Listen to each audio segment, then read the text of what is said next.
Comment va réagir Vladimir Poutine après les sanctions prises par les États-Unis et l'Union européenne qui portent sur une trentaine de ses plus proches collaborateurs une liste commune aux pays occidentaux qui montre d'ailleurs pour la première fois une étroite coordination entre Washington et Bruxelles et qui pour la première fois frappe Poutine au portefeuille ou du moins au portefeuille de ses amis les plus proches, de ses conseillers, de son banquier et même d'une entreprise dont pour la première fois Washington dit que Vladimir Poutine est un actionnaire secret. La rumeur court dans l'opposition russe depuis des années qu'il est riche à milliards. Mais là, pour la première fois, le Trésor américain accuse Vladimir Poutine d'avoir accès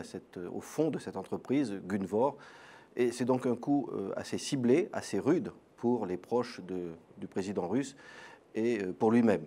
Parallèlement, les pays occidentaux, la France ce matin, mais aussi la Grande-Bretagne et les États-Unis ont annoncé la suspension de toute coopération militaire avec la Russie. La première réaction du président russe a été de dire qu'il ne se livrerait pas tout de suite à une surenchère dans les sanctions, même s'il a laissé entendre qu'il y aurait d'autres sanctions contre les États-Unis ou contre des Européens.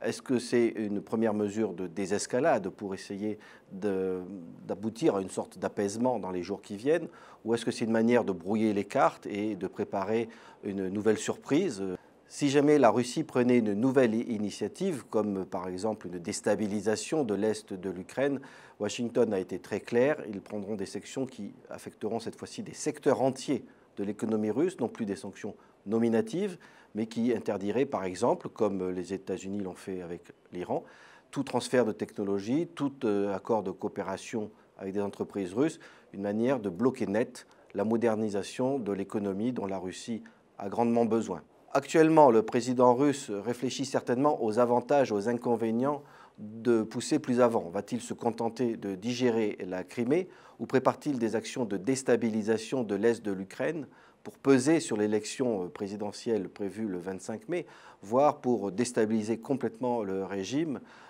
Cette décision éventuelle de franchir une ligne rouge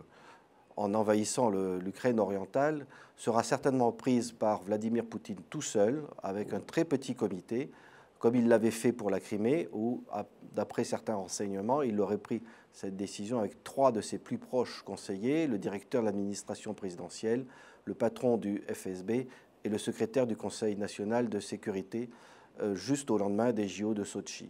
Donc tous les dirigeants russes qui disent que la Russie en restera là, à vrai dire, ne sont pas dans le secret du Kremlin. C'est une décision qui sera prise ou pas par un très petit nombre d'hommes. C'est dans cette perspective de poker menteur, d'intimidation et de sanctions contre sanctions, et tout en continuant un dialogue éventuel pour chercher une sortie de crise, que les pays occidentaux de l'OTAN montrent un petit peu leurs muscles. Quelques jours après que les États-Unis aient déployé des avions de surveillance AWACS en Pologne et en Roumanie, et quelques chasseurs F-16 en Pologne, la France, à son tour, premier pays de l'OTAN à faire cela en dehors des États-Unis, a annoncé ce matin le déploiement de 4 avions de chasse dans les États baltes, un autre signal adressé à Moscou.